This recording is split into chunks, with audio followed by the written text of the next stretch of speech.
Hello বন্ধুরা, আজ আমি তোমাদের কাছে নতুন একটা রেসিপি নিয়ে এসেছি। আজ আমি নবরাত্রি স্পেশাল পনির মাখানা কাটলেট বানিয়ে তোমাদেরকে দেখাবো। এই কাটলেট তৈরি করতে আমার কি কি লাগছে তোমাদেরকে দেখিয়ে দিচ্ছি। এখানে দেখো মাখানা রয়েছে, রক সল্ট রয়েছে, ব্ল্যাক পেপার রয়েছে, এখানে ধনেপাতা আর পুদিনার দেখো চাটনি রয়েছে, এখানে আলু সেদ্ধ দেখো গ্রেট করে নিয়েছি, পনির দেখো গ্রেট করে নিয়েছি, ধনেপাতা কুচি রয়েছে। গ্যাসে দেখো কড়াই বসিয়েছি, এবার দেখো মাখানাটা দিয়ে দিচ্ছি, দিয়ে আমি ড্রাই রোস্ট করে নেব।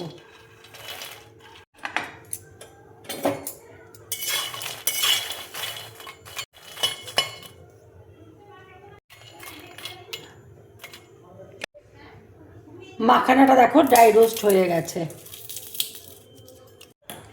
এবার দেখো গ্যাসটা আমি অফ করে দিচ্ছি।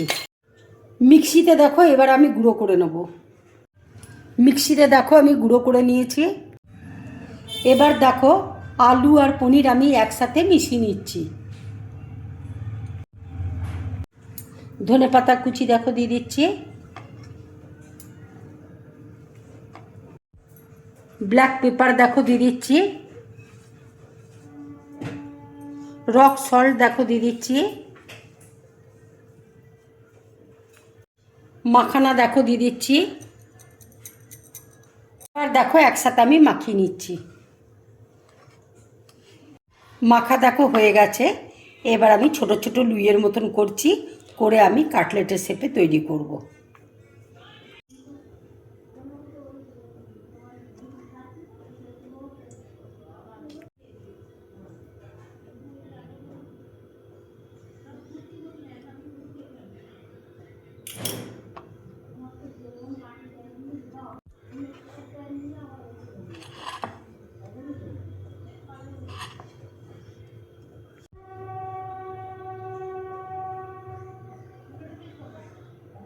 ঠিক এরকম শেপে দেখো আমি তৈরি করে নিলাম। আর একটা করে দেখো তোমাদেরকে দেখাচ্ছি।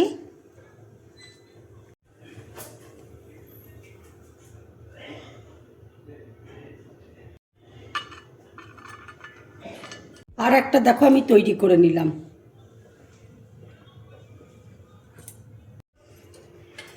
সবগুলো দেখো আমার তৈরি হয়ে গেছে। ফ্রাই প্যানে দেখো তেল বসিয়েছি, এবার আমি শ্যালো ফ্রাই করে নেব।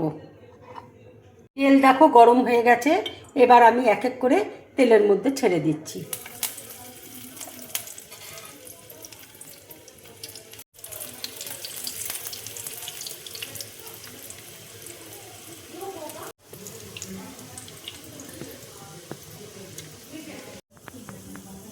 উপোসের সময় তোমরা এইভাবে পনির মাখানা কাটলেটস বানিয়ে বাড়িতে খাবে।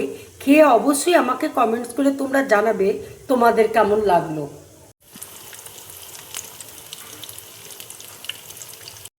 কাটলেট দেখো আমার পুরোপুরি রেডি। এবার আমি গ্যাসটা অফ করে দিচ্ছি। এবার দেখো ধনেপাতা আর পুদিনার চাটনি আমি অল্প করে উপরে দিয়ে দিচ্ছি।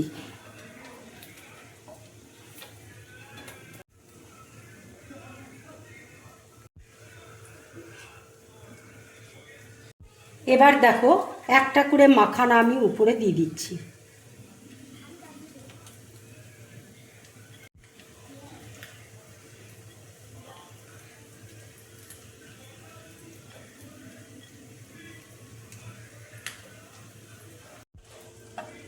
এইভাবে তোমরা নবরাত্রিতে পনির মাখানা কাটলেট বানিয়ে বাড়িতে খাবে।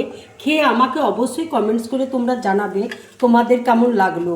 যদি আমার এই রেসিপিটা তোমাদের ভালো লাগে তাহলে লাইক করবে, শেয়ার করবে আর ডিম ব্লগ চ্যানেলটাকে সাবস্ক্রাইব করবে।